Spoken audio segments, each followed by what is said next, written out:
أين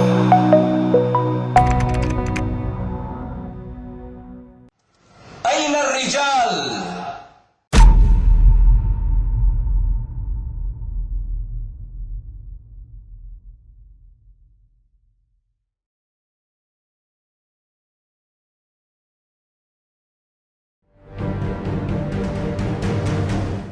به نام الله ستایش مر الله را. درود و سلام بر پیغمبر الله، عائله ایشان، صحابگانشان و پیروانشان باد. شهادت می دهم که نیست معبود جز الله و محمد رسول اوست. درس امروزه ما همراه با کلمه دعوت کن نام دارد. دعوت کن این امر الله متعال است به پیغمبر صلی الله علیه و سلم که ایشان را بر روانه کردن دعوت اسلامی به انسان ها می فرماید. به سوی راه پروردگارت دعوت کن. کلمه دعوت کن از کلمه دعوت سرچشمه می گیرد. به سوی راه پروردگارت دعوت کن، زیرا نه هر یک دعوت سرفراز گردانیده می شود، چنانچه نه هر یک دعوت پذیرفتنی است و نه هر یک دعوت ضرور است. یعنی دعوت سوی راه الله ضرور است. به سوی راه پروردگارت دعوت کن. این طلب قطعی است، چون رسانیدن اسلام بر اساس دعوت بنیاد می گردد. اگر با دشمنان واخوردی آنها را به سه چیز فراخوان، یعنی از این رو دعوت کن و به راه راست قدم زن، چنانه که برایت فرموده شده است. همین طور سوی الله متعال دعوت نمودن به نبی صلی الله علیه و سلم و بعد سر ایشان به مسلمانان فرض می باشد، تا زمانی که الله این زمین را و کسانی در آن قرار داشته را به میراث نگیرد. رسول الله صلی الله علیه و سلم می فرمایند الله روی آن بنده را روشن سازد که سخنم را شنیده آن را ادراک نمود و چنانه که شنیده بود همان طور نقل کرد، زیرا شاید شنونده از شخص نقل کننده فهمنده تر باشد و شاید فهمنده آن را به کسی نقل کند که از او دیده باز هم فهمنده تر است. بنابراین تمام مسلمانان هر یکی از موقع خود باید به دعوت شروع نمایند و بهترین چیزی که به آن امروز می توان دعوت کنیم از نوسرکنی حیات اسلامی است، زیرا آن عزتمندترین دعوت است که به خاطر الله و حکومترانی با نازل کرده های او انجام داده می شود. چون که زمانی که ما با نازل کرده های الله حکمرانی را از دست دادیم، ما کار دعوت به راه الله را از دست دادیم. بنابراین به ما ضرور است که فعالیت را برای دعوت اسلامی سوی برپاکنی دولت اسلامی راشده دوم بر منهاج نبوت جانناک نماییم. در نوبت خود این دولت اسلامی دعوت را به عالم با ترتیب زیرین برداشته می براید: دعوت به اسلام، به پرداخت جزیه و تنها پس از این جنگ. دعوت کار اساسی دولت بوده، قسمی جدا نشونده کارهای شخص مسلمان در این حیات است. دعوت سوی الله فرض می باشد. از این رو من شما را به فعالیت دعوت سوی الله فرا می خوانم. ای مسلمانان، از الله برای خود و شما استغفار می گویم. السلام علیکم.